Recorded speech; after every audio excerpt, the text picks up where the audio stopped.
Well, hey YouTube! So today guys, we're back here with another review, and today this is an interesting video for you. I'm going to be reviewing the stock of Expensify, guys. I'm really excited to be making this video for you. I have been looking at the stock for a long time now. I was invested in it over a year ago. I lost a lot of money as it went down from $33 to $16 a share, and then I sold it off at that point. It continued to fall as the rest of the market collapsed from really high interest rates up to 8 and 9% interest rates, guys, and as it fell all the way down to about 2 and change, about 228 last time I checked in the aftermarkets, guys. And what's really interesting about the stock from an analytical perspective is you see the market starting to respond positively to Jerome Powell and the Fed announcing that interest rates are going to be coming down by a couple basis points next year, right? So they did announce that, but for some reason Expensify stock did not follow the trend of all the other growth and small cap stocks, in the sense that the price didn't really move that much. It's a negligible increase, guys. Almost nothing, honestly, almost nothing. And it was up really big today on 12/20, right, 2023. But then it ended up losing all those gains by the end of the day as the whole market collapsed today. It was a mini collapse in the marketplace today. I don't even know why, but you know, that's the market for you. You can't plan the market, you can't time it, you can't explain behavior for many of the different things that happens in the market. But let's get into the actual review here of Expensify. So Expensify, if you don't know what it is, in their own words, it is a payment super app that helps individuals and businesses around the world simplify the way they manage money, cross expenses, corporate cards, and bills, etc., and stuff like that, guys. So that's what they do. Essentially, they're competing with products such as, you know, Intuit has their own expensing software. I know other companies, like there's a company called Expensify that does something like this, and there's a bunch of other companies in the space. You know, it's not like they're not the only ones that be doing this thing. But I know people who have used Expensify. I know CPAs that use Expensify, and they do like the product. I've never heard anybody say that Expensify sucks. So that is the first good sign of a good company. Is the product, people like it, people want it. But why is it going down so much? Why has it fallen 95% from the IPO price? And that's a subsequent rise on the IPO, after the IPO, when it went up to like $48 at one point at its absolute peak. So why did it go down so much? And yes, the market conditions do play a factor, but there's other things involved here too. First of all, the CEO and founder, David Barrett, he is quite political. And you know what? Whether you're left or right, I think in business it is really important to just keep an even keel, to just stay in the middle, guys. You don't want to give political opinions when you're in business. You just don't.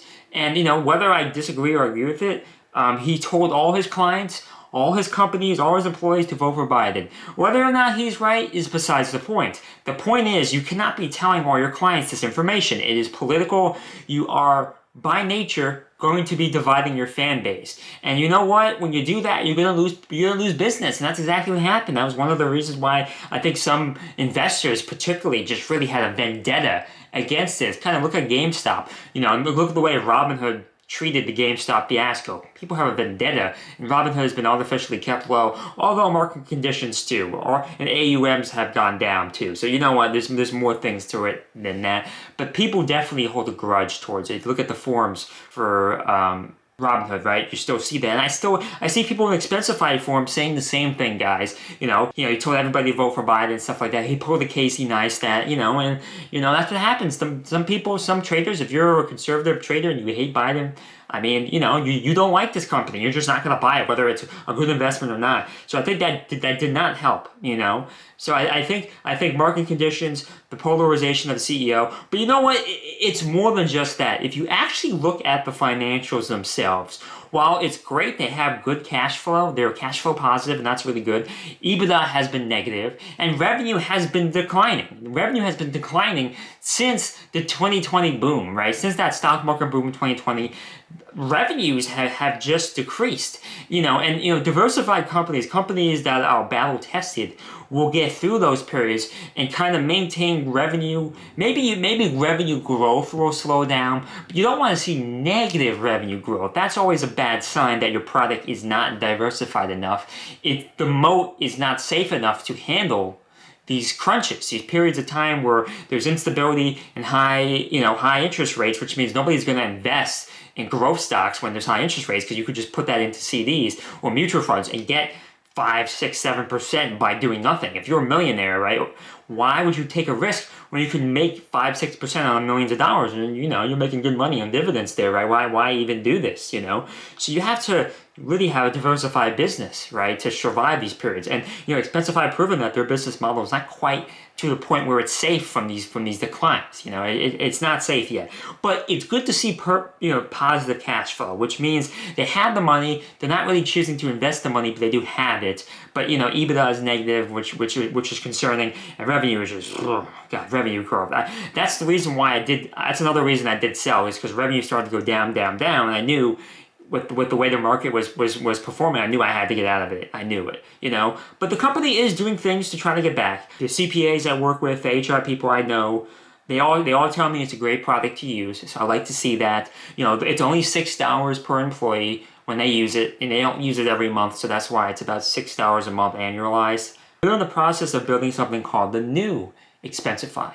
And I do think this is a gamble, but I do think it will pay off. So essentially, instead of expanding their team, right, expanding their share-based compensation, increasing their expenses on salaries and stuff like that, what they're doing is they're incentivizing 2,000 open source developers. These are developers that don't really work for them directly, and they're encouraging them through, essentially, it almost seems like piecemeal to me, or it seems like contractors are incentivized to help them build the new Expensify. And really, I listened to all the interviews with the CEO of David Barrett, and he kept talking about Slack on steroids. So he wants to bring a WhatsApp style DM and communications, right? He wants to be able to split bills and stuff like that with group chats and receipt scanning. He wants to make this a social product, and I do think it's a unique perspective.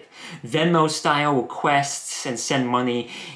It is, and the way it integrates your receipts and stuff. I do think this is a really interesting model. I think it's unique. I think this is definitely a gamble, but he is doing something new in a space that could use some innovation and needs some disruptor to come in. And I do think Expensify could be that player, right? I mean, they're talking about how in the next quarter, the new Expensify should finally kind of merge with classic Expensify. And I do, as an investor, as a potential investor and a previous investor, I am pretty excited because, it's only $6 a month for employees to do that. And compare that to a bill, it's 94, Slack is $12.50, Ramp is $15 a month. So at $6 a month, you're getting a pretty good business here, a pretty good product for consumers to buy, I have to say. They do have an Expensify card, which has about $3.1 million in revenue, which is 65% up on the year before, which is nice.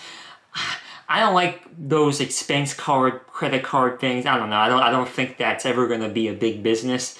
I don't know. I feel like every finance company has their own card and stuff like that. I know this is different, and this is not necessarily for any purchase. This is for company-sponsored purchases. But I don't think this is ever going to be a crazy market for that. I don't know. That's just my opinion. I do like what the CEO is saying. He's very confident in his business. He thinks it's going to be $1 trillion business. He's focused on long-term shareholder value, not short-term. And the product itself is very good. He says Expensify is run like a startup and stuff like that. And yeah, I'm very intrigued. I think the product is very good. Sometimes you need to look at intangibles. You need to look at, beyond the numbers, beyond what you see on paper. And I do see that he has his employees are very loyal. His very low attrition rate for his industry. So he has a very cult almost like following. Honestly, cult is not even a bad word to describe what's going on here. In the most recent quarter, revenue was about $0.158 billion, right, on the trailing 12-month basis, and then that quarter itself was $0.036 billion, right? And then, if you go back to 12/31/2022, it was about $0.168 billion trailing 12 months, and about $0.043 billion quarterly in 12/31. So you can see, it went down from $0.043 billion quarterly to about $0.036. It is a drastic decline, and since they've gone public, and I almost wonder, if they went public because they saw this coming and they wanted to. This is a very sketchy but very common practice. Companies will foresee, maybe not in the immediate short term, but over the next few years, they foresee a period of time where they think the company's value may go down temporarily, whether they intended for that or not. So they will IPO while they're kind of towards the end of their super high growth phase. So it can let people that's had these shares, you know, pre IPO, right? So you have the seed rounds, right? It lets those people kind of sell out before the stock starts to go down. And obviously you can't have the stock going down immediately, so you need to continue to provide positive guidance and positive performance on the stock until that shareholder lockup period, right? That lockup period, which is 3 to 6 months after an IPO was live. Once that ends, then you could sell. And then once you start seeing all those, you know, core shareholders sell, right? Because they have the ability to sell. Then about a year or two after that, you know, you want to leave enough time so it's not sketchy. Then all of a sudden, you know, they're not doing so well, the company, temporarily. Usually they figure it out when it's a good company.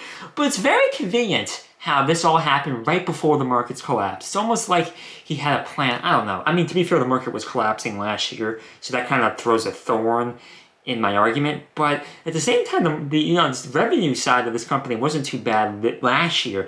It wasn't until this year where it started kind of declining. You know, it's quite interesting to me once that shareholder lockup period ended. I don't know. I could be thinking too much into this. This is me reading between the lines, guys. You know, I don't know if you really cared about a 12-minute video on Expensify, but this is me deep diving. This is a company I've been researching for a long time.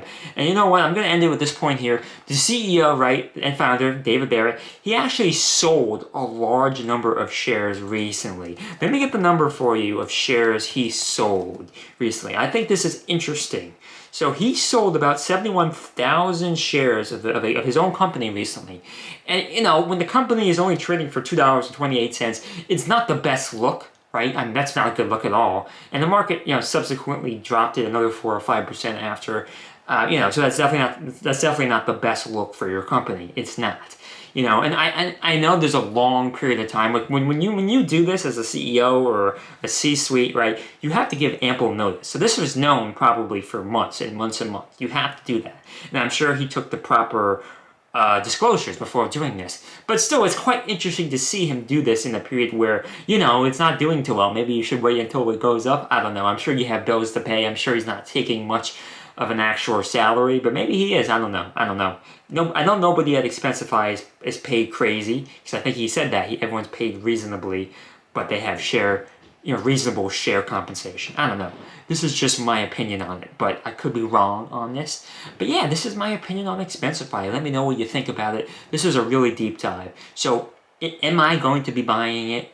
And honestly, after everything I just said to you, I am. I think it's too undervalued. I think the product itself is too good. I think the bones of this company is too good. I do think I will be buying it. I don't know how much or when, but I do think I will be looking for a buying opportunity. You know, this is not investment advice. Let me make this clear. I don't know what the hell I'm doing. I'm still negative my portfolio overall. Yes, I made a lot of money during 2020, but I didn't sell anything. So I ended up losing everything. Right, and I went negative, and I'm still negative. So clearly, I don't know what I'm doing. Even though I made, you know, a lot of money, hundreds of percent, thousands of percent, or whatever during the pandemic, I didn't sell anything, and I'm negative now. So you could take it from me. I am actually a moron. But you know what? As somebody who likes to look through these stocks and stuff like this, I do think the intangibles here, the assets they have is worth more than the 2 and 28, and I do think growth eventually this is going to take a long time. I have to say this will take a long time, and maybe Intuit will just buy it in the end, and none of this will matter, because Intuit loves to buy their competition, whether it's Credit Karma or QuickBooks. They just buy everybody. They love doing it, and maybe one day they will too. Who knows? But anyway, guys, I will buy it. I do think it's a buy, but this is long term. This is 5 to 10 years. No joke. I don't see this changing anytime soon. But one day we'll come back here and we'll be like, you know what, this was a good investment. So I really hope you guys enjoyed this video. If you do want to buy the stock, you know, I'll have a Robinhood link down below, and I'll also have an Amazon link or a DHK link to something you can buy physically from the company. I don't know what yet. But if you want to see this video for free without any ads, check out my website, pbosonline.com. But otherwise, just make sure you like, comment, subscribe, favorite, put on the notification bell, and turn off the ad block, guys. And because nobody else is talking about this stock, that's why I made this video. And if you want me to make more videos on stocks that nobody is talking about, you better watch this one because I haven't made a stock video in over a year, and I probably won't make another one for another year if you don't watch it. We hope you enjoyed that video. Thank you, bye.